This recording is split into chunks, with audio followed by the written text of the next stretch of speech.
Rasulullah sallallahu alaihi wasallam said, if anyone says these words in the morning, he will have a rewards equivalent to that for setting free a slave from among the descendants of Ismail alayhi salam.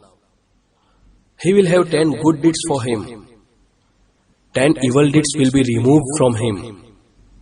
And Allah will raise 10 degrees for him. And it will be guarded from the devil till the evening. La ilaha illallah. Wahdahu la sharika lahu. Lahul mulk. Wa lahul hamd. Wa huwa ala kulli shay'in qadir. None has the right to be worshipped but Allah. He is the only one and has no partners. For Him is the kingdom and all the praises are due for Him. Sunan Abu Dawud, Sahih.